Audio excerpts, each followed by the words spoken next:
I wish Mark would take Frankenstein's advice. Talk in one movie, then shut the fuck up.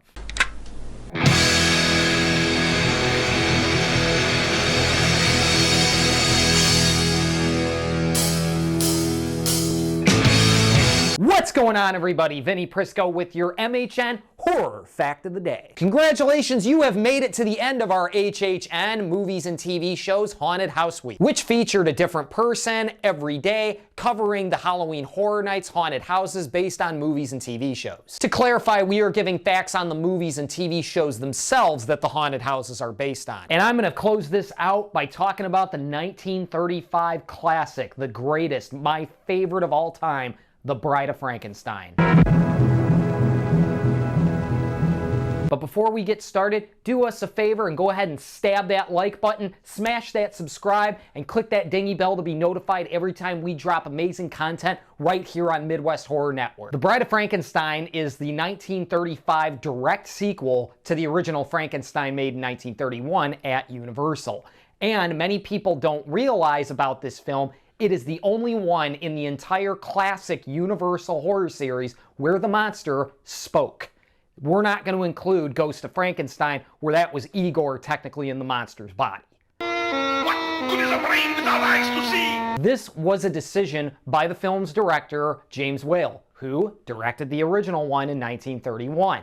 James Whale felt that the monster needed to show progression and finally become a fuller character by learning how to speak, which makes sense considering that is exactly what he does in the original Mary Shelley novel. He was met, however, with opposition from the studio and, of all people, Boris Karloff himself. Karloff was concerned and felt that it was too much of potentially of a departure from the character that he had established in the original movie. Of course, the studio especially felt this way as they were very scared about potentially remotely departing from what had been established and feared that people wouldn't like it and sales might plummet. Because, of course, the first Frankenstein was the Titanic of its day, a massive hit. Of course, the director would get his way, which I thank God for personally, because it made the film so much more engaging and especially built the monster's character. And I don't think I'm the only one to have felt that way. Boris Karloff's daughter, Sarah Karloff, in an interview was quoted as saying that she felt her father was wrong. History proved him wrong. And probably that he would appreciate realizing how beloved it is today. My father really objected to the monster being given speech. He felt it would take away from the original portrayal, and I think he was wrong. Cinema history has proven him wrong.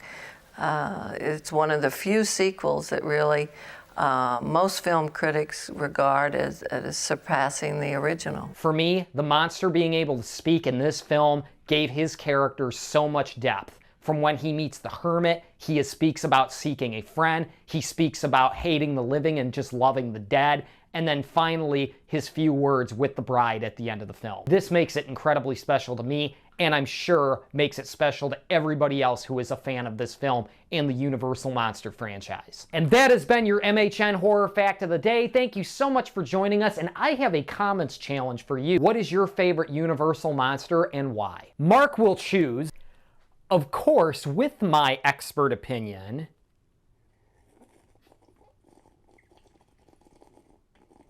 and the winner will get to choose a specific topic for a future MHN Horror Fact of the Day. Thank you again, and you will unfortunately see Mark next week.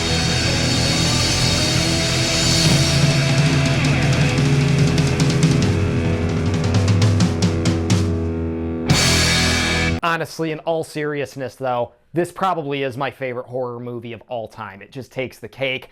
I mean, Karloff's performance in it, again, the ability for him to actually speak, he finally really got to portray the monster's emotions. It made people, it made at least me, feel so much sympathy for him. You see him even cry, you see him talk, again, you see him beg, just that want to feel wanted and have somebody to love him in society. In fact, there was even a cut scene where he's roaming through a cemetery and he sees a Jesus on the cross type tombstone where he freaks out grabbing it because he mistakes it for a real person suffering like himself, What a bitch that didn't make it into the movie.